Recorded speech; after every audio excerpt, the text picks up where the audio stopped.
Hello. तो भाई आज है अपना डे 6 नेक्स्ट 100 डेज जर्नी का, जिसमें अपन प्रॉफिटेबल होने वाले हैं 2025 में। ठीक है। तो आज अपने मेनली 4 टॉपिक होने वाले हैं। सबसे पहला टॉपिक होने वाला है कि अपन ने ये चीज़ तो देख ली कि जोन 2 टाइप के होते हैं, सप्लाई जोन, डिमांड जोन। कौन से जोन का क्या सिग्निफिकेंस है, किसको कैसे मार्क करना है, एंट्री स्टॉप लॉस कहाँ लगाना है, ये सारे पिछले कुछ वीडियोस में अपन ने सीख लिए हैं। आज बेसिकली अपन एक बात करने वाले हैं कि कौन सा जोन पावरफुल होता है। लाइक अपन मेनली अपन फोकस करने वाले हैं कि ज्यादा बेस कैंडल वाला ज्यादा पावरफुल होता है या कम बेस कैंडल वाला जोन ज्यादा पावरफुल होता है। ये चीज तो क्लियर होगी कि कोई भी अगर जोन है, सप्लाई हो चाहे डिमांड हो, उसमें बेस कैंडल होती है एक पार्ट। जोन के 3 पार्ट होते हैं, रिवाइज कर लो। जोन के 3 पार्ट होते हैं, leg in, leg in, base और लेग आउट।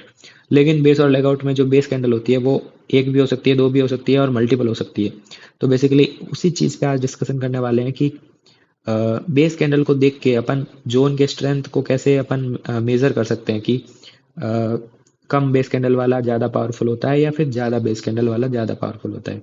इस चीज़ पे अपन पहले पॉइंट में डिस्कस करेंगे। दूसरे पॉइंट में अपना आता है कि कौन सा टाइम फ्रेम ज़्यादा पावरफुल होता है। लाइक छोटा time frame, like hourly, daily, weekly, ये पावरफुल ज़्यादा होते हैं या फिर मंथली, ईयरली, हाफ ईयरली, ये ज़्यादा पावरफुल होते हैं। तो ये डिस्कस करने वाले हैं।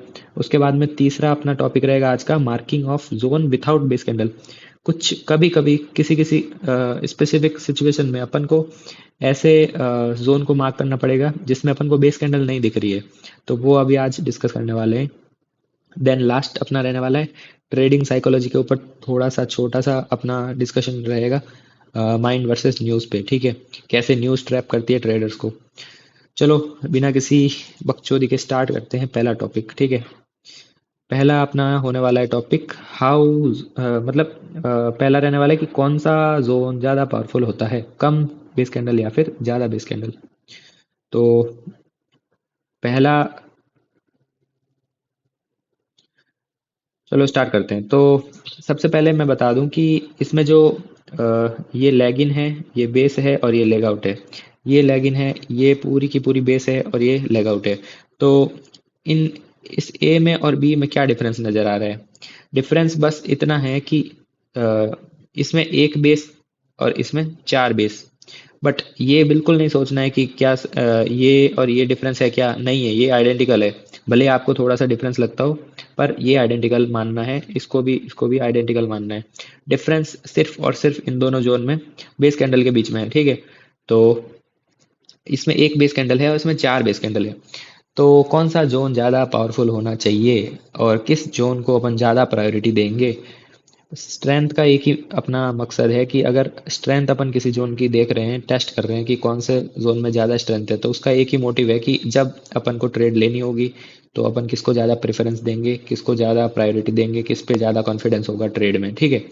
तो अपन इसको अ, वापस अपन बेसिक पे आते हैं। बेसिक बेसिक वीडियोस जो 1 2 3 इस चैनल पे डले हैं, उसमें एक चीज़ मैंने पढ़ाई थी कि एक्चुअली में कैंडल के बैकग्राउंड, अगर कैंडल कोई है तो उसको देख के अपन को बैकग्राउंड में क्या फील आनी चाहिए। तो उसी चीज़ से आज अपन कंक्लूजन पे पहुंचेंगे कि कौन सा जोन ज़्यादा पावरफुल है। बेसिकली बेस कैंडल का क्या मतलब होता है, मैं हर वीडियोस में बोल ही देता हूँ एक ना एक बार। बेस कैंडल का मतलब है बायर्स और सेलर्स की फाइट, लिख लो कहीं पे सिंपल लैंग्वेज में। बेस कैंडल का मतलब है बायर्स और सेलर्स की फाइट, और बायर्स और सेलर्स की फाइट जब तक चलती रहेगी तब तक बेस कैंडल बनती रहेगी। ठीक है। अब बेस कैंडल के बाद में जो रिजल्ट निकलेगा फाइट का, लाइक अगर बायर्स जीते तो ग्रीन एक्सप्लोसिव कैंडल बनेगी, अगर सेलर्स जीते तो रेड एक्सप्लोसिव कैंडल बनेगी। ठीक है।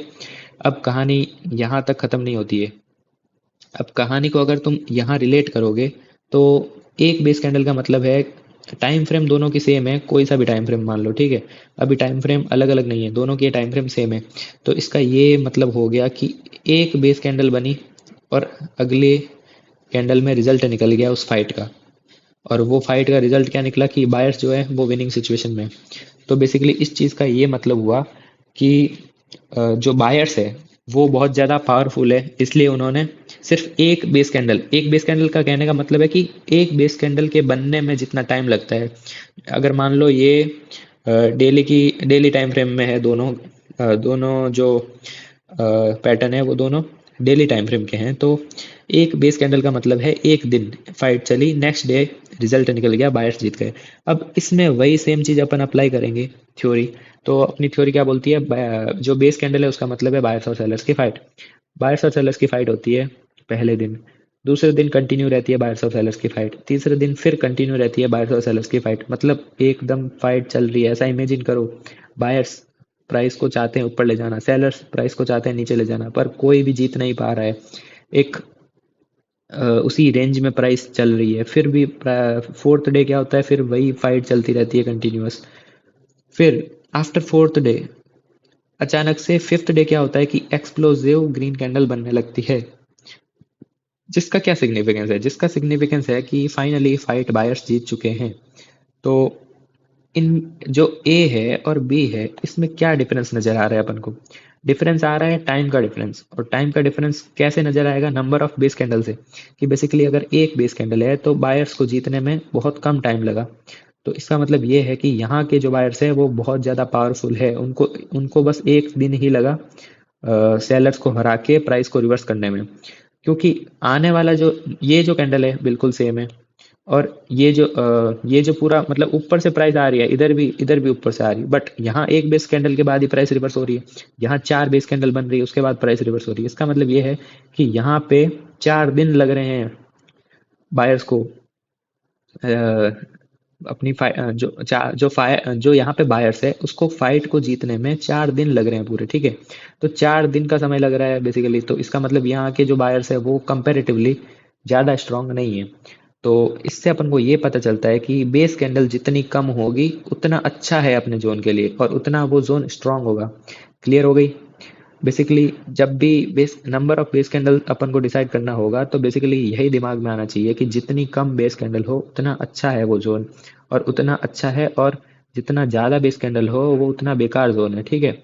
अब एक चीज़ अपन को क्लियर करनी पड़ेगी कि एग्जैक्टली कितनी बेस कैंडल है तो ठीक है, और कितनी बेस कैंडल है तो वो बेकार माना जाएगा। एक क्राइटेरिया अपन डिसाइड कर लेते हैं।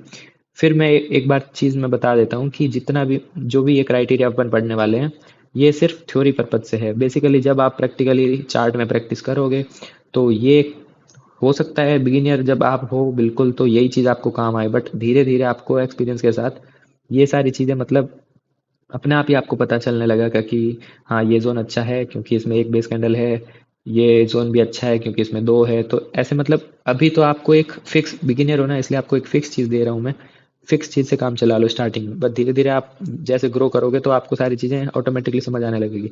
तो फिक्स चीज़ क्या है, क्राइटेरिया क्या है, क्राइटेरिया ये है कि नंबर ऑफ बेस कैंडल अगर 1 से 3 है तो उसको अच्छा मान लेंगे जोन को, कोई दिक्कत नहीं है, उस जोन में ट्रेड ले सकते हैं। अगर 3 से ज़्यादा बेस कैंडल है किसी जोन में तो उस जोन को अपन छोड़ देंगे, उस पे अपन ट्रेड लेना बिल्कुल पसंद नहीं करेंगे, ठीक है। तो ये हो गया अपना क्राइटेरिया कि 1 से 3 बेस कैंडल है तो उस जोन को अच्छा मानेंगे, 3 से ज़्यादा है तो उस जोन को छोड़ देंगे। तो ये था अपना पहला टॉपिक जिसमें अपन ने डिस्कस किया कि कम बेस कैंडल और ज़्यादा बेस कैंडल में क्या डिफरेंस होता है जोन में, और कौन सा जोन ज़्यादा स्ट्रांग होता है, कौन से जोन को अपन प्रीफर करेंगे। तो क्लियर हो गया होगा मेरे हिसाब से। अब एक चीज़ मैंने यहाँ पे लिखी है, ऑल्सो कंसिडर्ड। जो बैड जोन, मैंने बैड जोन की डेफिनेशन है मोर देन 3 बेस कैंडल्स। अब मोर देन 3 बेस कैंडल्स जो है वो बैड जोन की डेफिनेशन है, बट बैड जोन को भी अपन कंसिडर करते हैं इन सम सिचुएशन। अब सम सिचुएशन का मतलब है कि ये आने वाले वीडियोस में अपन पढ़ने वाले हैं कि कौन कौन से फैक्टर्स होते हैं जो जोन को स्ट्रांग बनाते हैं। तो हो सकता है कि ये जो फैक्टर है बेस कैंडल वाला ये जोन को बेकार बता रहा है, लेकिन बहुत सारे दूसरे फैक्टर्स जो है वो सपोर्ट कर रहे हैं जोन को स्ट्रांग बनाने में, ठीक है। तो अगर बहुत सारे जो दूसरे फैक्टर्स है वो सपोर्ट में हैं तो हम हो सकता है अपन उस ज़्यादा बेस कैंडल वाले एरिया में भी ट्रेड लें। तो ये बस अभी के लिए सुन लो क्योंकि आगे आने वाले टाइम में ये क्लियर होगी एग्जैक्ट। उसके बाद में अपना नेक्स्ट टॉपिक है, आज अपन थोड़ा फास्ट स्पीड में चल रहे हैं बिकॉज बहुत सारी चीज़ें हैं कवर करनी है अपन को, और बहुत अपन धीरे धीरे पढ़ रहे हैं। तो बेसिकली पहला चीज़ क्लियर हो गया होगा। बेसिकली किसी को भी कुछ भी डाउट हो, कुछ भी ज़्यादा एग्जाम्पल के साथ समझना हो, कुछ भी हो तो कम्युनिटी में ऐड हो जाना। कम्युनिटी में मैं वॉइस मैसेज के थ्रू जो भी डाउट होगा वो क्लियर करने का ट्राई करूंगा। बाकी देखते हैं, कमेंट सेक्शन भी है आपके लिए खुला, उसमें भी आप पूछ सकते हो, ठीक है। तो अपन अपन दूसरे टॉपिक पे आते हैं। दूसरा टॉपिक आज का क्या है, comparison of time frame. Basically ये रहा, कौन सा टाइम फ्रेम ज़्यादा पावरफुल होता है, डेली, मंथली, वीकली, मतलब जितने भी टाइम फ्रेम होते हैं हायर से लेके लोअर तक, तो उनमें अपन कैसे कंपैरिजन करते हैं कि कौन सा टाइम फ्रेम ज़्यादा पावरफुल है, कौन सा टाइम फ्रेम कम पावरफुल है या फिर वीक है। तो बेसिकली सबसे पहले तो अपन ये जो पैटर्न है, पैटर्न 1, पैटर्न 2 और पैटर्न 3, ये तीनों एग्जैक्टली सेम लेंथ और सब कुछ सेम है, इनका सब कुछ आइडेंटिकल है, ठीक है। ऐसा मान लो, भले ही आपको थोड़ा बहुत डिफरेंस दिख रहा हो, ये तीनों सेम है। अब ये है डेली का, ये है वीकली का और ये है मंथली का, ठीक है। ये एक मैं एग्जाम्पल के लिए ले रहा हूँ कि ये एक सबसे छोटा टाइम फ्रेम हो गया, ये थोड़ा इंटरमीडिएट हो गया, और ये उससे बड़ा हो गया, मतलब एक इंक्रीजिंग सीक्वेंस में है, ठीक है। ये छोटा, ये उससे बड़ा, ये उससे बड़ा, ठीक है। तो जो डेली टाइम फ्रेम होता है, वैसे अगर 5 डेली टाइम फ्रेम की कैंडल मिला लेंगे ना तो बनेगा अपना एक वीकली टाइम फ्रेम का कैंडल, और अगर 20 डेली कैंडल्स मिला लेंगे ना तो एक मंथली की कैंडल बनेगी। ये तो बेसिकली आपको पता होना चाहिए कि एक दिन की कैंडल और एक अगर एक वीक की कैंडल है, मतलब उसमें 5 डेली कैंडल का एक कॉम्बिनेशन है, और अगर मंथली की एक कैंडल है तो उसमें 20 डेली की कैंडल का कॉम्बिनेशन है, ठीक है। तो बेसिकली अपन को इनको करना है कंपेयर। तो कंपेयर करने के लिए क्या सीन है कि अ, आपको बेसिकली ये सोचना है कि ये जो जोन है ना, ये जो जोन है, ये चीज ये बता रहा है कि यहाँ पे जो एक्सप्लोसिव ग्रीन कैंडल है, इसका अपन को फील लेना है कि यहाँ पे प्राइस 24 आवर्स, मतलब एक दिन का मतलब 24 घंटे तक अप ट्रेंड में है, मतलब प्राइस इंक्रीज हो रही है, और मतलब जो बायर्स है वो विनिंग सिचुएशन में है 24 घंटे से कंटिन्यूअस। अब वीकली पे आते हैं, तो वीकली पे क्या अपन को इस कैंडल का क्या सिग्निफिकेंस दिख रहा है? इस कैंडल का सिग्निफिकेंस ये दिख रहा है कि यहाँ पे 5 दिन से 5 दिन से जो बायर्स है वो विनिंग सिचुएशन में है, बिकॉज ग्रीन एक्सप्लोसिव कैंडल का मतलब है बायर्स विन विन सिचुएशन में है। और एक वीकली कैंडल अगर ग्रीन है, एक्सप्लोसिव है, तो उसका मतलब है कि 5 दिन का जो रिजल्ट रहा है वो 5 दिन continuous buying pressure winning situation में रहा है। अब वही चीज अगर इसमें देखें तो क्या इससे इसका क्या सिग्निफिकेंस है? इसका सिग्निफिकेंस है कि 20 दिन तक कंटिन्यूअस जो अपने बायर्स है वो विनिंग सिचुएशन में है। तो बेसिकली बेस कैंडल का मतलब है फाइट, बेस कैंडल का मतलब है फाइट, बेस कैंडल का मतलब है फाइट, बट फाइट के बाद में जो रिजल्ट निकला है वो कितने टाइम तक कंसिस्टेंटली वर्क कर रहा है। जैसे मतलब जैसे अगर बायर्स जीत रहे हैं तो बायर्स कंटिन्यूअस कितने टाइम तक टिके हुए हैं मैदान में, ऐसे समझ लो देसी भाषा में कि अगर डेली की कैंडल है, कैंडल की साइज सेम है बट टाइम फ्रेम अलग है, ठीक है। अगर डेली में ये इतनी बड़ी कैंडल, तो उसका मतलब ये है कि 24 घंटे तक उस डेली की मतलब उस कैंडल का मतलब है कि 24 घंटे तक उसने बायर्स को जिता के रखा है। ग्रीन एक्सप्लोसिव है तीनों टाइम फ्रेम में, ठीक है। वीकली की कैंडल अगर ग्रीन एक्सप्लोसिव है तो उसका मतलब है कि 5 दिन कंटिन्यूअस बाइंग प्रेशर जीता है। तो इसके कहने का इसका मतलब अपन कौन से एरिया में सबसे ज्यादा अपन स्ट्रांगली अपन ट्रेड ले सकते हैं, अपन को सबसे ज्यादा कॉन्फिडेंस किस एरिया में आने वाला है कि हाँ यार ये एरिया बहुत पावरफुल है। एरिया पावरफुल कैसे अपन कंपेयर करते हैं? बेस कैंडल के बाद में जो लेग आउट कैंडल है वो जितनी ज़्यादा स्ट्रांग होगी, जितनी ज़्यादा मल्टीपल होगी, ये चीज़ अपन ने प्रीवियस वीडियोस में पढ़ी है कि लेग आउट कैंडल जितनी ज़्यादा एक्सप्लोसिव और मल्टीपल होगी उतनी उतना ही ज़्यादा वो जोन स्ट्रांग होगा। तो बेसिकली यहाँ पे इनडायरेक्टली साइज तीनों की सेम है, बट इनडायरेक्टली अपन को पता है कि जो हायर टाइम फ्रेम होता है उसमें, हायर टाइम फ्रेम का मतलब है कि जो एक कैंडल है वो पर्टिकुलर बहुत लंबे टाइम के बाद बनती है, लाइक ये 20 दिन बाद बनी है मंथली कैंडल। तो इसमें अगर ग्रीन एक्सप्लोसिव है कैंडल तो उसका मतलब है कि 20 दिन कंटिन्यूअस बायर्स विनिंग सिचुएशन में रहे, तो उसका ये मतलब है कि वहां का जो पेंडिंग एरिया वाला जोन है वो बहुत पावरफुल होने वाला है। इस जोन का अचीवमेंट मतलब एक तरीके से आप इस चीज को अचीवमेंट मान के सोच सकते हो कि इस फाइट मतलब इस जोन का अचीवमेंट है कि इसने एक दिन तक पॉजिटिव साइड में रखा मार्केट को। इस जोन का अचीवमेंट है कि इसने 5 दिन तक रखा। इस जोन का अचीवमेंट है इसने 20 दिन तक रखा। तो किसका सबसे ज्यादा अचीवमेंट है? तो सबसे ज्यादा मंथली का अचीवमेंट है, उसके बाद वीकली का, उसके बाद डेली का। तो इसलिए इसका पूरा कंक्लूजन ये निकलता है कि जो मंथली का जोन है वो सबसे ज़्यादा पावरफुल है, फिर वीकली का जोन पावरफुल है, फिर डेली का पावरफुल है। हाँ, तो अब एक रामबाण ले लो कि हायर टाइम फ्रेम्स जो होते हैं वो ऑलवेज पावरफुल होते हैं। और ये मतलब एक बोल्ड में लिख लो, क्योंकि ये बहुत ज़्यादा इंपॉर्टेंट स्टेटमेंट होने वाला है, आने वाले पूरे आपके ट्रेडिंग करियर में काम आएगा यही। और यही टॉप डाउन अप्रोच का रीज़न है कि अपन हायर टाइम फ्रेम से शुरू करके लोअर टाइम फ्रेम तक जाते हैं। आने वाले टाइम में आपको ये भी क्लियर हो जाएगा कि क्या होती है top down approach and all. उसके बाद में मतलब ये चीज़ आपको क्लियर हो जानी चाहिए। आप वापस से वीडियो देखना अगर ढंग से, अगर आपको थोड़ा बहुत भी कन्फ्यूजन हो रहा हो। अब एक चीज़ और इसमें ऐड ऑन कर लेता हूँ। जैसे अपन ने देखा कि मंथली सबसे पावरफुल, फिर वीकली, फिर डेली। अब इसमें आप ऐसे ऐड कर सकते हो कि हॉर्ली, फिर हॉर्ली के बाद में 15 मिनट, फिर 5 मिनट, फिर 3 मिनट, इससे ऊपर जा सकते हो आप क्वार्टरली, फिर आप हाफ ईयरली, फिर ईयरली। ऐसे मतलब जो ज़्यादा टाइम, जो बड़ा टाइम फ्रेम है वो प्रोग्रेसिवली उसका जो स्ट्रेंथ है वो बढ़ता रहेगा। ये हो गया अपना दूसरा टॉपिक। तीसरा टॉपिक है अपना marking of zone without base candle. Basically पहले अपन मार्किंग जो कर रहे थे वो अपना है वे वन। वे वन मतलब नॉर्मली जैसे अपन मार्किंग करते हैं लेग इन, बेस और लेग आउट, तीन जब चीज़ें होती है तब। तो क्या होता है कि जब अपन को ये सिचुएशन मिले, ये सिचुएशन या फिर ये सिचुएशन, इसमें क्या है कि प्राइस डाउन गई और ऊपर गई, बट इसने बेस नहीं बनाया। इधर क्या हुआ, प्राइस ऐसे आई, फिर console sorry sorry sorry sorry sorry sorry price ऊपर गई, फिर यहाँ से ऐसे गई, फिर यहाँ से डाउन आई। बेसिकली एक रफली मैं बता रहा हूँ डायरेक्शन प्राइस मूवमेंट की। तो बेसिकली ये है इधर और ये है इधर। यहाँ पे कोई बेस कैंडल नहीं है और ना यहाँ पे कोई बेस कैंडल है। तो ऐसे अगर जोन को पर्टिकुलरली किसी सिचुएशन में मार्क करना पड़े तो अपन कैसे मार्क करेंगे, बेसिकली आज ये पढ़ने वाले हैं। बहुत बार क्या होगा कि बहुत सारे बहुत बार प्राइस नीचे आएगी और ऐसे जाएगी, और अपन को नीचे कोई पर्टिकुलरली एकदम पिन पॉइंट अपन को यहाँ पे बेस कैंडल नहीं जब दिखेगी ना, तो अपने पास एक तरीका होता है अपना ये जो टॉपिक है इसमें आप अपन ये पढ़ने वाले हैं कि अगर बेस कैंडल नहीं है फिर भी अपन को उसी टाइम फ्रेम में मार्क करना है तो अपन कैसे मार्क करेंगे, ठीक है। तो बेसिकली ये हो गया अपना डिमांड जोन का एग्जांपल, ये हो गया सप्लाई जोन का एग्जांपल। पीएल और डीएल से मार्क करेंगे, ये चीज़ अपन को पहले ही पता है। अब एग्जैक्टली जब जब ये होता है ना डिमांड जोन, तब क्या करते हैं कि जो प्रॉक्सिमल लाइन है वो अपर बेस पे रखते हैं। अपर बेस, ये इसका बेस है, ये इसका बेस है, बट अपर बेस कौन सा है, ये। तो अपर बेस पे पीएल रखेंगे, डीएल रखेंगे लोअर मोस्ट विक पे, लोअर मोस्ट विक।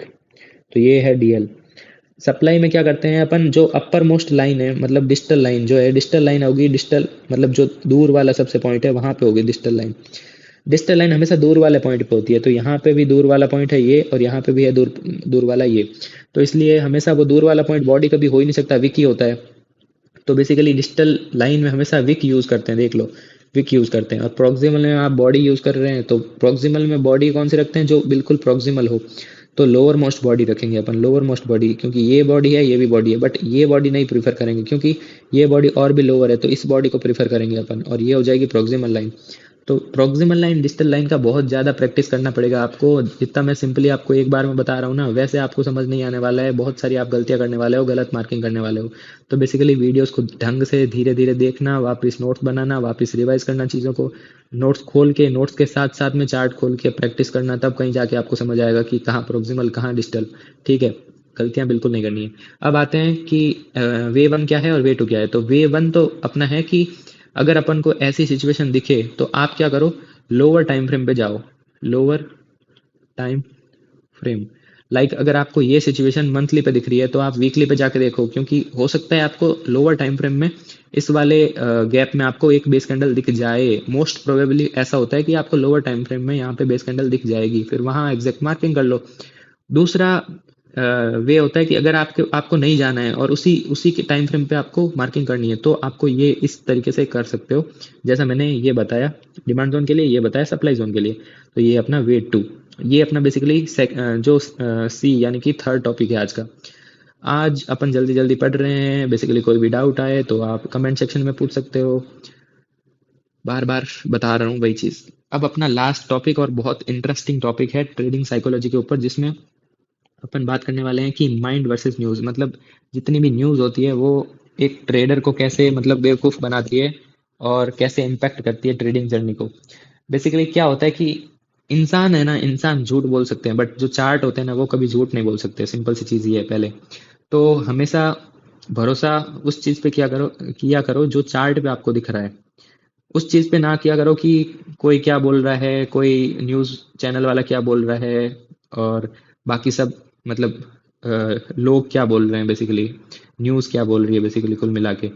तो सिंपल सी चीज़ ये है कि जैसे कोई भी कंपनी है, और कंपनी के क्या होते हैं, कोई भी क्वार्टरली रिजल्ट हो या फिर ईयरली रिजल्ट हो, जब भी रिजल्ट आते हैं कंपनी के, तब क्या होता है कि एकदम से जो न्यूज़ बेस्ड ट्रेडिंग करते हैं या फिर थोड़ा बहुत मतलब सोचते हैं कि ट्रेडिंग जो है वो न्यूज़ के बेसिस पे करनी पड़ती है, कौन सी कंपनी प्रॉफिट में जा रही है, कौन सी कंपनी लॉस में जा रही है। बहुत लोग ये सोचते होंगे कि ट्रेडिंग में न्यूज़ का रोल है, but according to me news बिल्कुल अवॉइड करनी चाहिए। 100%, 1% भी न्यूज़ का रोल नहीं है ट्रेडिंग में, ठीक है। और वो आपको धीरे, अभी मैं बोल रहा हूँ ना तो आपको लग रहा होगा कि क्या ये बंदा क्या गलत बोल रहा है, कुछ भी मतलब बोल रहा है। लेकिन अगर आप भरोसा थोड़ा बहुत भी अभी तक यहाँ तक मतलब यहाँ तक अगर टिके हुए हो जर्नी में, तो ये एक बुलेट पॉइंट और नोट कर लो कि न्यूज़ बिल्कुल 0% रोल, पूरा कंप्लीटली अवॉइड। मतलब न्यूज़ को तो भाई, न्यूज़ का तो कोई रोल ही नहीं है दूर दूर तक ट्रेडिंग से। क्योंकि ट्रेडिंग सिर्फ चार्ट के बेसिस पे होगा, सिर्फ टेक्निकल एनालिसिस के बेसिस पे होगा, और सिर्फ जो प्रीवियस चार्ट है उसी के बेसिस पे होगा। ऐसा नहीं है कि न्यूज़ के अकॉर्डिंग आप कुछ अलग से कर लोगे ट्रेडिंग में, ऐसा बिल्कुल नहीं है, ठीक है। अगर प्राइस कहीं से ऊपर जा रही है तो वो पक्का उसका रीज़न चार्ट में ही छुपा हुआ है, उसी में से निकालना है अपन को कि प्राइस ऊपर क्यों जा रही है। प्राइस नीचे जा रही है तो उसका रीज़न भी चार्ट में ही छुपा हुआ है, उसमें से ही निकालना है। अब मैं आपको क्लियर करता हूँ कि बेसिकली होता क्या है एग्जैक्टली। जब भी कुछ भी क्वार्टरली रिजल्ट या फिर ईयरली रिजल्ट आते हैं किसी भी कंपनी के, तो क्या होता है कि एकदम से, या तो मतलब अगर मान लो रिजल्ट अच्छे आए, अच्छे रिजल्ट आने पे भी बहुत बार होता है कि प्राइस जो है उस कंपनी के स्टॉक्स की वो गिरने लगती है। और बहुत बार क्या होता है कि रिजल्ट बुरे आते हैं फिर भी प्राइस ऊपर जाने लगती है। मतलब ये तो अपने एक्सपेक्टेशन के ऑपोजिट हो रहा है ना। पर ये होता है और ये बहुत बार होता है। तो इसीलिए ये बोला जाता है कि न्यूज़ के बेसिस पे बिल्कुल भी ट्रेडिंग नहीं करनी। अगर आप न्यूज़ के बेसिस पे करने लगोगे तो आप हमेशा ट्रैप हो जाओगे न्यूज़ के चक्कर में। इससे बेटर है कि आप अपनी प्रायोरिटी चार्ट को रखो और चार्ट पे फोकस करो। बिकॉज होता क्या है कि कंपनी में कुछ भी हो रहा है अगर अच्छा या बुरा, तो कंपनी में जितने भी लोग हैं इन्वॉल्व, कंपनी और उन वो जो लोग कंपनी में डायरेक्टली इन्वॉल्व है, उसके अलावा उनके जो भी कॉन्टेक्ट्स में लोग हैं, उनको तो एग्जैक्टली न्यूज़ आने से पहले ही पता चल जाता है ना कि एग्जैक्टली कंपनी में क्या चल रहा है। अगर कंपनी में कुछ घोटाला भी होना है, कुछ भी होना है, तो जो भी लोग इन्वॉल्व है और उनके कॉन्टेक्ट्स है, उनको तो ऑलरेडी पता चल जाता है। तो वो तो पहले से ही कर चुके होते हैं जो करना है उनको, बाय करना है सेल करना है सब कुछ वो पहले ही कर चुके होते हैं। ऐसे थोड़ी ना है कि वेट करेंगे। तो बेसिकली जो चीज़ें होनी होती है वो ऑलरेडी चार्ट में हो जाती है। और न्यूज़ हमेशा सबसे लास्ट में आती है। जो अपन अपन जैसे नॉर्मल जो लोग होते हैं ना, आम इंसान, उन तक न्यूज़ पहुंचती है सबसे लास्ट में। तो अपन न्यूज़ सुनने वाले सबसे लास्ट पर्सन होते हैं, यही मानना है अपन को। इसलिए न्यूज़ के बेसिस पे कुछ भी कभी भी डिसाइड नहीं करना है ट्रेडिंग रिलेटेड। और और तो मतलब इसी चीज़ के बाद मतलब फाइनली अपन इस जो सेशन को सम अप करते हैं कि always believe in demand and supply theory. यही है पूरी ट्रेडिंग का सार। अब जब आप ये मान लोगे ना सच में, और ये अपने उतार लोगे ना जीवन में, तभी आप सक्सेसफुल हो पाओगे ट्रेडिंग जर्नी में। नहीं तो फिर आप वही पूरा वो है, भूल भुलैया है पूरा, ट्रेडिंग घूमते रहोगे, कुछ समझ नहीं आना है। एंड में बस वही है कि फिर छोड़ दोगे, परेशान होगे। इससे अच्छा है कि सब कुछ जो छुपा है, राज ट्रेडिंग का पूरा डिमांड सप्लाई में छुपा है, जितना गहराई में उसको एनालिसिस करोगे, समझोगे, तो आप प्रॉपरली प्रॉफिटेबल हो पाओगे, ठीक है। चलो मिलते हैं नेक्स्ट वीडियो में। अरे हाँ, कमेंट सेक्शन में बता देना किसी को भी कुछ भी डाउट हो तो, क्योंकि आज थोड़ा फास्ट हो गया था सेशन। और रही बात कम्युनिटी की, तो जितने भी लोग नए हैं उनको मैं बता दूं कि अपनी एक व्हाट्सएप पे भी कम्युनिटी है, उसमें कुछ भी डाउट वगैरह पूछ सकते हो। और उसमें नोटिफिकेशन आते रहते हैं, कुछ भी न्यू अपडेट्स जो होते हैं वीडियो से रिलेटेड, टॉपिक रिलेटेड। और टू वे कम्युनिकेशन होता है एक तरीके से। और दूसरा चीज़ ये है कि लाइक करते जाना, अगर यहाँ तक देखा है तो मोटिवेशन मिलेगा। एंड अगर न्यू मेंबर्स हो तो प्लीज़ सब्सक्राइब कर लो यार, थोड़ा बहुत ग्रो हो जाएगा चैनल, तो थोड़ा मोटिवेशन मिलेगा वीडियोस बनाने का, ठीक है। चलो मिलते हैं नेक्स्ट वीडियो में।